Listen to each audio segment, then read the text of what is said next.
Hi leaders, you all कैसे हैं आप सब। ये आज का सेशन बहुत इंपॉर्टेंट होने वाला है क्योंकि बहुत दिनों के बाद कुछ इन्फॉर्मेटिव आना है। सबसे पहली चीज़, एक बड़ा चेंज आया है पिछले कुछ दिनों में, एंड दैट इज़ हिंदुस्तान की डायरेक्ट सेलिंग के लिए एक्ट आ गया है। बहुत सारी कन्फ्यूजन्स भी इसको लेके पिछले कुछ दिनों में देखने को और सुनने को मिली, और हकीकत ये है कि बहुत सारी चीज़ें ऐसी हैं जो इस इंडस्ट्री को कहीं ज़्यादा क्लीन, कहीं ज़्यादा ट्रांसपेरेंट, कहीं ज़्यादा कंज्यूमर फ्रेंडली बना देंगे। और मैं हमेशा कहता हूँ, अगर आप लोग आते ही ऐसी इंडस्ट्री में हैं जो मिनिस्ट्री ऑफ कंज्यूमर अफेयर्स के अंडर आता है, जो industry he ministry of consumer affairs के अंडर आती है, आपका एक्ट कंज्यूमर प्रोटेक्शन एक्ट से जुड़ा हुआ, तो बट ऑब्वियस है इस इंडस्ट्री को अब ज़्यादा कंज्यूमर फ्रेंडली बनना पड़ेगा, जो कि मैं पिछले 5 सालों से लगातार जिस मिशन पे हम बात कर रहे हैं, अफोर्डेबिलिटी की हम बात कर रहे हैं, राइट पैकेजिंग, राइट क्वालिटी की हम लोग बात कर रहे हैं। मैंने हमेशा एक चीज़ कही है, इनफैक्ट हम सब ने मिलकर एक चीज़ कही है कि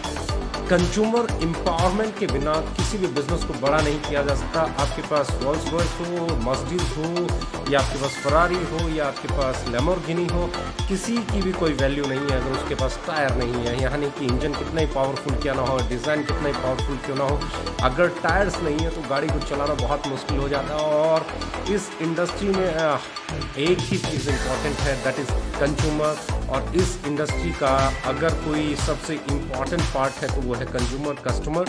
जितना कस्टमर आपके साथ जुड़ता चला जाएगा उतना इस इंडस्ट्री में बिजनेस का बढ़ना आसान हो जाएगा, क्योंकि सब कुछ एक ही चीज़ पे डिपेंड करता है, दैट इज सेल। जब हम लोग पहले दिन से बात करते थे, अगर आप देखेंगे कि बहुत सारी बातें हमने पिछले लंबे समय में की हैं, पिछले 5 सालों में बहुत कुछ हमने ऐसी चीज़ें बोली जिसको लोग बहुत अलग तरीके से लेते थे। अलग तरीके से इन द सेंस की बहुत सारी बातें होती थी। पहली तरह की बातें जब हम लोगों ने कहा कि फर्स्ट परचेज कंपलसरी नहीं होगा, इससे भी पहले जाते तो हमने कहा था रैंक फ्री, रैंक नहीं होना चाहिए किसी भी ऑर्गेनाइजेशन में, और रैंक होना चाहिए या नहीं होना चाहिए, एक्ट काफ़ी हद तक ये सपोर्ट करता है कि रैंक फ्री होना चाहिए। और अगर नीचे वाले के काम करने से ऊपर वाले का रैंक बढ़ता है, उसका कमीशन बढ़ता है। आपका कमीशन अगर रैंक बेस्ड है तो ये चैलेंजिंग टॉपिक है, अभी इस पर काम हो रहा है। आई थिंक आगे आने वाले टाइम में बहुत सारी चीज़ें और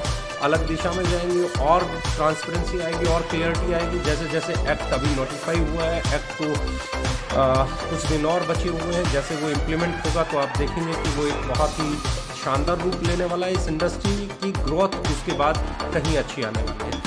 रैंक के बारे में जब हम बात करते तो लोग कहते थे यार डायरेक्ट सेलिंग और वो भी रैंक के बिना कैसे होगी, किस तरीके से करोगे, कैसे, अरे रैंक नहीं होगा तो कैसे बिजनेस आएगा, कैसे मोटिवेशन आएगा। मैं कहता था कि मोटिवेशन का ये बिजनेस है ही नहीं, ये बिजनेस सेल्फ मोटिवेशन का है। ये बिजनेस अगर कोई इंजेक्शन लगा रहा है बाहर से तो ये उन इंजेक्शंस का बिजनेस नहीं है, ये ऐसा बिजनेस है जो आप करना चाहते हो तो होगा, जो कोई और कराना चाहता है तो मिसलीड हो जाता है। तो पहली चीज़ हमने रैंक के खिलाफ बोली, तब लोगों ने कहा कि अरे ये तो अलग ही दिशा में जा रहे हैं, रैंक थोड़े होता है, रैंक के बिना थोड़े होता है, तो हमने बगैर रैंक के उसे किया। दूसरी चीज़ हमने जो बोली वो बोली ओवर प्राइस नहीं होना चाहिए, अफोर्डेबल होना चाहिए, ताकि मैक्सिमम कस्टमर्स जो एक किराने की दुकान पे जाता है और अपना प्रोडक्ट खरीद के ले आता है, वो कस्टमर जब तक हमारे बिजनेस की तरफ नहीं आएगा, हमारी इंडस्ट्री की तरफ नहीं आएगा, तब तक ये इंडस्ट्री ग्रो नहीं करेगी। तो हमने दूसरी चीज़ बोली कि अफोर्डेबिलिटी होनी चाहिए। Right price is the fundamental right of a customer, या मैं कहूँ कि हम सब का अधिकार है कि हमारा राइट प्राइस होना बहुत इंपॉर्टेंट है। तो प्राइस का जैसे जैसे सही प्राइस होता चला जाएगा, ये इंडस्ट्री सुधरती चली जाएगी। और पिछले 4-5 सालों में इस बात पे भी बहुत तरह की बहसें हुई। किसी ने कहा क्वालिटी अच्छी कैसे दे पाओगे, किसी ने कहा ये कैसे दे पाओगे। तो मैंने तब भी एक चीज़ कहा कि जो लोग हाई परसेंटेज ऑफ बीवी देते हैं और फिर हाई डिस्ट्रीब्यूशन की बात करते हैं, तो आप इसको समझिए ये कुछ वैसा है कि आपका प्रोडक्ट का 50% बीवी दिया, 60% बीवी दिया, तो उतना तो उस प्रोडक्ट के अंदर से डिस्ट्रीब्यूशन चला गया। उसके बाद आपका गवर्नमेंट का टैक्सेस 18%, 12% जो भी एज पर कैटेगरी है वो आपका चला गया। उसके बाद आपका फ्रेंचाइजी होल्डर्स जो है उनका एक एक्स परसेंटेज उनको चला गया। उसके बाद आपके पास प्रोडक्ट के लिए बचा क्या, 10%, 15%, 20%। ऐसे में आप प्रोडक्ट को बनाओगे कैसे? ऐसे में आप प्रोडक्ट को क्वालिटी प्रोडक्ट कैसे बनाओगे, उसकी अच्छी पैकेजिंग कैसे लाओगे, उसको अच्छी यूनिट में कैसे बनाओगे, उसमें अच्छे इंग्रेडिएंट कैसे डालोगे। तो बहुत इंपॉर्टेंट है कि हाई बीवी जब आप देने जाते हो तो क्वालिटी के साथ कंप्रोमाइज़ हो जाता है, क्योंकि आपके पास मैन्युफैक्चरिंग कॉस्ट बहुत कम बचती है, आपको लॉजिस्टिक भी निकालना है, कंपनी का प्रॉफिट भी निकालना है। तो हमने वहाँ पे भी एक चीज़ बोला, BV is not important, sale is important, क्योंकि सेल होगी तो ही आपके पास रीपर्चेज आएगी। अगर क्वालिटी होगी तो ही आपके पास रीपर्चेज आएगी। सिर्फ सेल सेल सेल करते जाओगे, काट की आंडी एक बार चढ़ेगी। सेल सेल सेल सेल पे फोकस करोगे, आपके प्रोडक्ट में क्वालिटी है ही नहीं, क्योंकि आपका प्रोडक्ट बीवी के लिए बनाया गया, आपका प्रोडक्ट कस्टमर के लिए नहीं बनाया गया। हाई बीवी कैसे दिया जा सकता है, हाई प्राइस कैसे लिया जा सकता है। जब आप हाई क्वालिटी नहीं देंगे तो आप एक बार तो बेच देंगे, रीसेल नहीं कर पाएंगे। तो हमने हमेशा कहा बीवी जो आप दे सकते हो वो दीजिए, पर सबसे पहली चीज़ प्रोडक्ट को सही दीजिए, क्वालिटी को सही दीजिए और पैकिंग को सही दीजिए। हमने वहाँ पे काम किया। उसके बाद बीवी पे बात हुई तो बीवी पे हमने प्रूव करके दिखाया कि sale is more important than business volume and distribution, क्योंकि कस्टमर अगर आपके पास रिपीट आएगा तो ही आप सर्वाइव करेंगे। और ये हम लोगों ने बखूबी करके दिखाया। बहुत सारे लोग आज भी बीवी बीवी चिल्लाते रहते हैं, पर आज भी हम कहते हैं कि repeat sale is more important, क्योंकि आपने एक बार ज़्यादा बीवी ले ली और अगले महीने उसने नहीं खरीदा तो अब आप उससे कभी दोबारा ना बिजनेस वॉल्यूम ले पाएंगे, ना आपको कोई कमीशन आ पाएगा, ना आपकी सेल हो पाएगी। तो सेल इज़ वेरी इंपॉर्टेंट। और अब ये बहुत अजीब लगने वाला है, क्योंकि आप कंज्यूमर मिनिस्ट्री के अंदर आते हैं, आप मिनिस्ट्री ऑफ कंज्यूमर अफेयर्स के अंदर आते हैं। अब आपको कंज्यूमर का ख्याल हर हालत में रखना पड़ेगा। अब आप हाई बीवी के चक्कर में घटिया क्वालिटी का प्रोडक्ट नहीं बेच पाएंगे। ये कुछ चेंजेस आने वाले हैं जो हम पिछले लंबे समय से बोल रहे थे। उसके बाद हम लोगों ने एक चीज़ और बोली जो बहुत इम्पॉर्टेंट थी, कि पर्सनल परचेज कंपलसरी नहीं होना चाहिए। पर्सनल परचेज कंपलसरी नहीं होना चाहिए। हमारी कंपनी में पे आउट लेने के लिए पर्सनल परचेज कंपलसरी नहीं होता था, आज भी नहीं होता है और आगे भी नहीं होगा। फर्स्ट आईडी को एक्टिवेट करने के लिए एक मिनिमम परचेज किसी भी कंपनी में, मैक्सिमम कंपनीज में आपको देखने को मिलेगी। ओके लाइफ केयर अकेली ऐसी कंपनी थी जिसने बोला था कि फर्स्ट परचेज इंपॉर्टेंट नहीं है, आपकी आईडी लगेगी, केवाईसी कंप्लीट होगी, आपकी आईडी एक्टिव हो जाएगी, आप कुछ खरीद रहे हैं, बेच रहे हैं, जैसे ही आप बेचेंगे या खरीदेंगे तो जो भी परसेंटेज होगा वो आपको जिस भी लेवल पे होंगे उस लेवल के हिसाब से आपको आपका कमीशन आ जाएगा। यानी कि पर्सनल परचेज कंपलसरी ना करने वाली हम इकलौती कंपनी थे। और ये आज एक्ट आने के बाद कहीं हद तक क्लियर हो गया कि हम लोग बिल्कुल सही दिशा में थे और ये सही दिशा ही हम लोगों के लिए फ्रूटफुल रही। और अब आप देखेंगे कि बहुत कुछ होने वाला है इंडस्ट्री में। जब हमने रैंक के खिलाफ बात की, जब हमने हाई बीवी के खिलाफ बात की, जब हमने प्राइस वॉर के बारे में बात की, जब हमने अफोर्डेबल प्रोडक्ट के बारे में बात की, जब हमने क्वालिटी प्रोडक्ट के बारे में बात की, जब हमने मोटिवेशन की बजाय, नेटवर्क बनाने के बजाय सेल करने पे ज़्यादा फोकस किया, तो बहुत सारे लोगों ने एक हल्ला मचाया, अरे ये तो ट्रेडिशनल हो जाएंगे, अगर इनकी तो थॉट ही ट्रेडिशनल है, गौरी खान को ले आए, रणदीप हुड्डा को ले आए, ये डायरेक्ट सेलिंग करना ही नहीं चाहते, ये ट्रेडिशनल हो जाएंगे। ऐसी बड़ी बड़ी बातें बहुत सारे लोगों ने फैलाई। लेकिन हुआ क्या? आज उन बातों को लगभग 1.25 से 1.5 साल हो गया। लेकिन हुआ क्या? कोई ट्रेडिशनल हुआ क्या? नहीं हुआ। लेकिन एक्ट आने के बाद एक चीज़ समझ में आ गई कि सबको सेल और कस्टमर के बारे में बात करनी पड़ेगी। नेटवर्क बनाने से कोई पैसा आना है, ये सब कुछ इलीगल है। मैं पहले दिन से बोल रहा हूँ कि नेटवर्क बनाने से कोई पैसा किसी को नहीं आने वाला है, क्योंकि हमारे बिजनेस के अंदर सब्सक्राइबर बेस नहीं होता है। हमारे यहाँ डायरेक्ट सेलर होते हैं, सेल करके पैसा आएगा। किसी को डायरेक्ट सेलर बनाने से कभी जीवन में पैसा नहीं आएगा। हमने पैकेज के खिलाफ बात की तो वो भी तब लोग कहते थे अरे पैकेज तो बहुत बिकता है, और हम कहते थे पैकेज सेलिंग नहीं होना चाहिए। आज वही हो रहा है, पैकेज सेलिंग नहीं है। आज फर्स्ट परचेज कंपलसरी नहीं है। आज अगर आप बहुत सारी चीज़ें देखेंगे तो जो हमारी प्रैक्टिसेस में थी वही है, और यही चीज़ें आपको ग्रो कराएंगी। क्योंकि मैं हमेशा कहता हूँ सेल एंड कस्टमर यही आपका बेस होना चाहिए। अगर इसके अलावा कोई और चीज़ आपका बेस है, नेटवर्क बनाना आपका बेस है, इस तरह का ये करना, मोटिवेशन देना, या ड्रीम सेलिंग के खिलाफ हमने बात की, ड्रीम सेल करना आपका बेस है, तो इम्पॉर्टेंट चीज़ मैं फिर बोलना चाह रहा हूँ, ड्रीम सेलिंग के खिलाफ हम हमेशा बोलते रहे, वो आज भी सच है। क्योंकि एक्ट आने के बाद सबको समझ में आ रहा है, कस्टमर का ख्याल रखना, कंज्यूमर मिस सेलिंग नहीं करना, मिसलीडिंग नहीं करना, सही प्रोडक्ट की सही क्वालिटी बताते हुए प्रोडक्ट का सेल करना। प्रोडक्ट कुछ और है, आप बता कुछ और रहे हो। अगर कोई भी ऑर्गेनाइजेशन या कोई भी डायरेक्ट सेलर ऐसा करेगा तो ये सही नहीं होने वाला। और ये हम पिछले 5 साल से इसके बारे में बातें कर रहे हैं। और यही बातें आज हमारी ऑर्गेनाइजेशन को कहीं आगे ले आई हैं। अब आप देखेंगे बहुत सारे लोग रूल्स के अकॉर्डिंगली, एक्ट के अकॉर्डिंगली अपनी चीज़ों को चेंज करते हुए नजर आएंगे और आप देखेंगे कि आप बहुत सही दिशा में ऑलरेडी आए हुए हैं। सबसे अगर स्ट्रॉन्ग पोजीशन में इस वक्त कोई है तो हम हैं। अब बहुत सारे लोग बोलेंगे कि सर आप लोगों की तो टर्मिनेशन पॉलिसीज़ नहीं थी, आप लोगों ने लोगों को टर्मिनेट क्यों किया, आप ऐसा क्यों कर दिया। आप, मैं हमेशा कहता हूँ, अगर आप मेरे 4 साल 5 साल 3 साल पुराने भी वीडियोस देखेंगे तो हमारी यहाँ टर्मिनेशन पॉलिसीज़ नहीं थी, ऐसा नहीं है।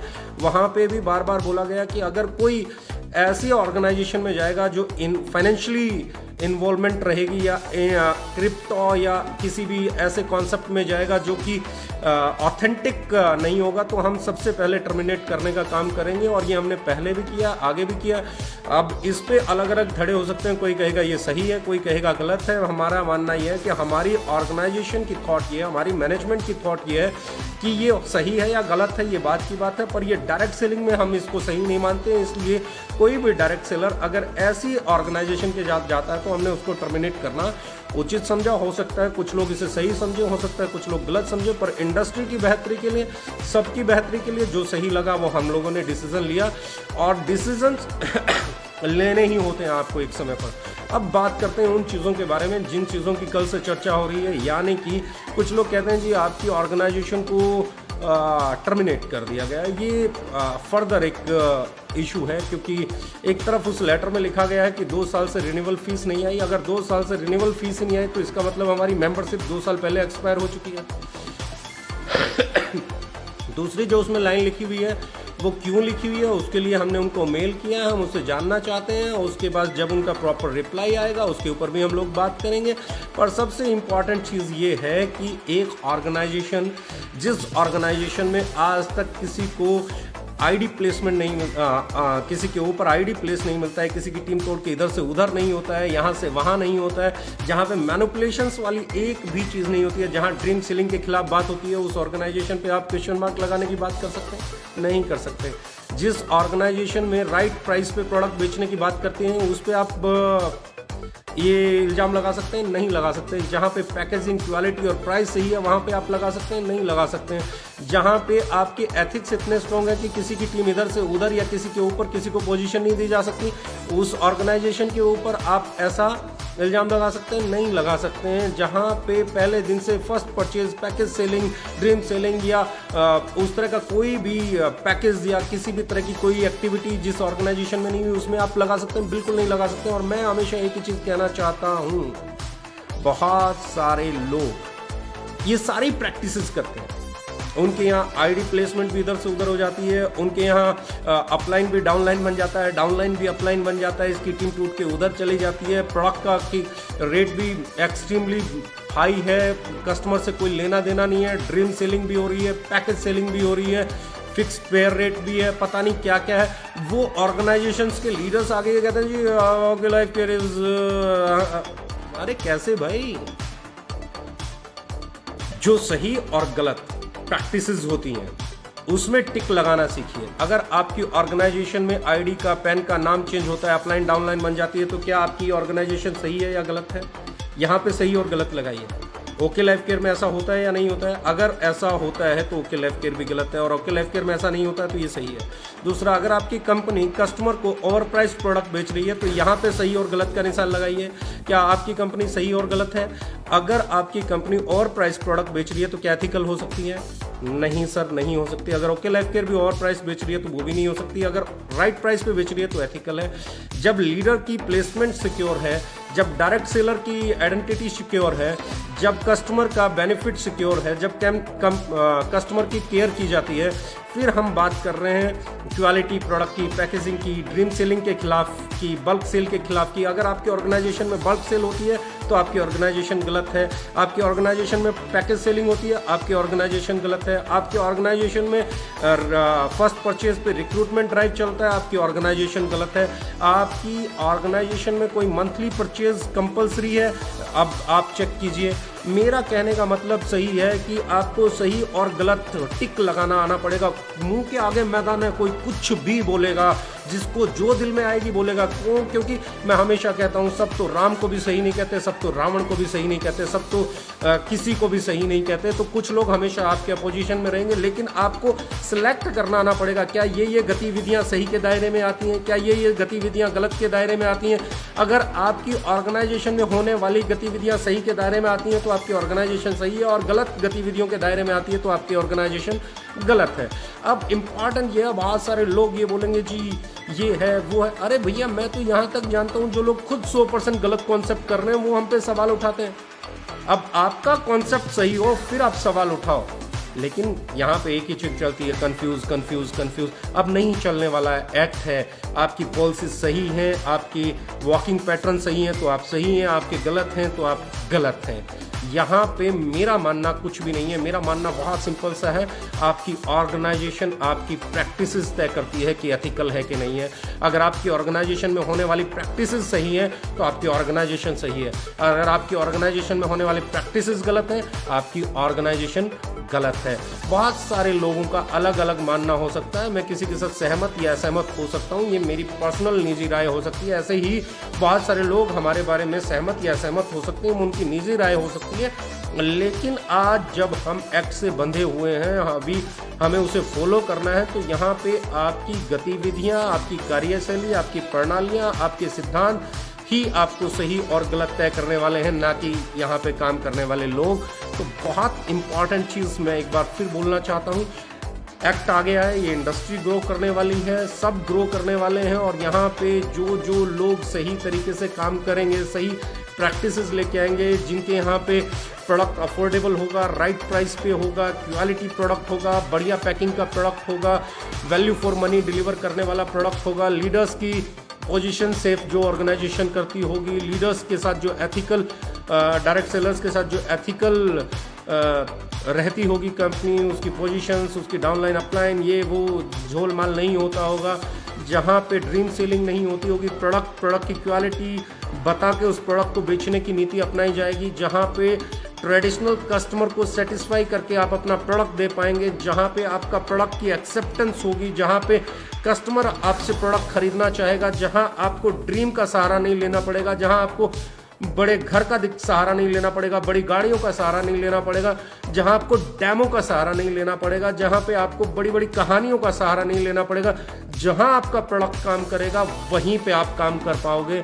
और मेरा मानना बहुत सिंपल सा है, और मैं इतना ही कहता हूं, जो ऑर्गेनाइजेशन कस्टमर के बारे में नहीं सोचेगी, उस ऑर्गेनाइजेशन के आने वाले दिनों में रास्ता बहुत मुश्किल है, और बहुत सिंपल है, बहुत आने वाला समय तय करेगा कौन एथिकल है, कौन अनएथिकल है। आने वाला समय तय करेगा किसकी प्रैक्टिसेस सही है और किसकी प्रैक्टिसेस सही नहीं है, क्योंकि अब गाइडलाइन नहीं है, अब बातें नहीं है, अब धारणाएं नहीं है, अब जो कुछ है वो लिखित में है, अब जो कुछ है वो कानून है, और इस कानून की प्रक्रिया को जो फॉलो करेगा वही स्ट्रॉन्ग रहेगा, वही अब मिसलीडिंग नहीं चलेगा। अब आपका प्रोडक्ट कुछ है, आप बोल उसके बारे में कुछ रहे हैं, अब आप कहानियां सुना के बिजनेस करना चाह रहे हैं, अब आप रिक्रूटमेंट ड्राइव पे बिजनेस करना चाह रहे हैं, अब आप पैकेजिंग पे बिजनेस करना चाह रहे हैं, अब आप 20 रुपए की चीज़ को 200 रुपए की बेचना चाह रहे हैं। ये सारे चैलेंजिंग फेज होने वाले हैं।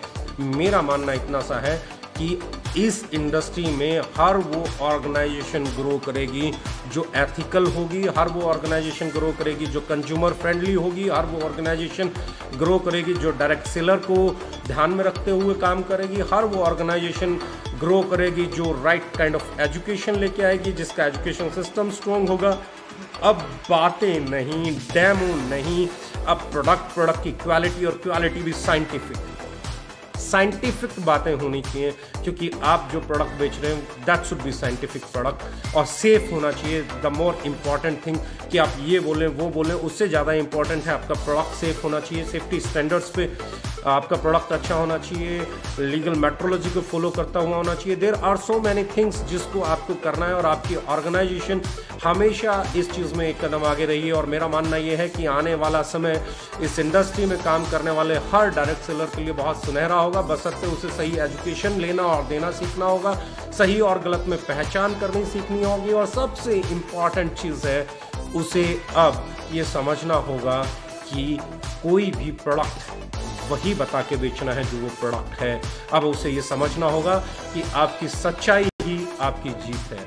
अब आपको ये समझना होगा आपकी ईमानदारी ही आपकी जीत है। आओ मिलके प्रयास करते हैं इस इंडस्ट्री को और बेहतर बनाने का। आइए मिलके सब लोग इस इंडस्ट्री में जितने भी डायरेक्ट सेलर्स हैं इस इंडस्ट्री को और खूबसूरत बनाते हैं और ऑर्गेनाइज्ड बनाते हैं और ड्रीम सेलिंग से बाहर निकलते हुए प्रोडक्ट सेलिंग पे आते हैं। क्योंकि बहुत सारे लोगों का आज तक यही कहना था, सर प्रोडक्ट सेलिंग नहीं है तो सेल्समैन बना देंगे। When we are into sales business हमें सेल्समैन तो बनना पड़ेगा। अब बहुत सारे लोग कहते हैं वी आर ये वी आर वो। अरे भैया वी आर डायरेक्ट सेलर्स, ये समझ लो, ये हमारे लिए ऑफिशियल वर्ड है और इसी को समझते हुए हमें हमारे सेल को बिल्ड करना है, हमारे कंज्यूमर बेस को बिल्ड करना है, हमारी एक इंडस्ट्री में काम करने वाले डायरेक्ट सेलर को सही दिशा में आगे बढ़ते हुए इस इंडस्ट्री को और इस इंडस्ट्री से जुड़े हुए हर कंज्यूमर को एम्पावर करना है। उन कंज्यूमर्स को सही प्रोडक्ट पहुंचा के उनको वैल्यू फॉर मनी डिलीवर करना है।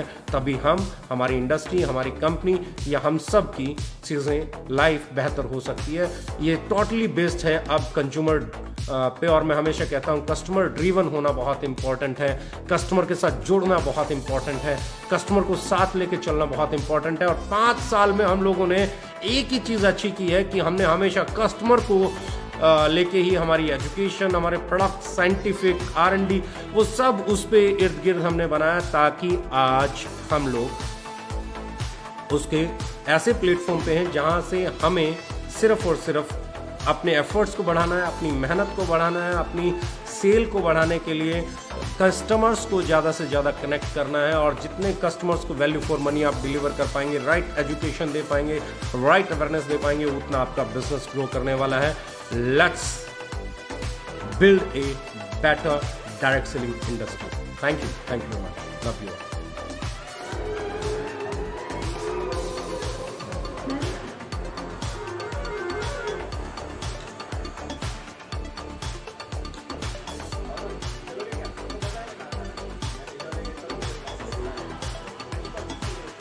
बाबू कौन बनाया है?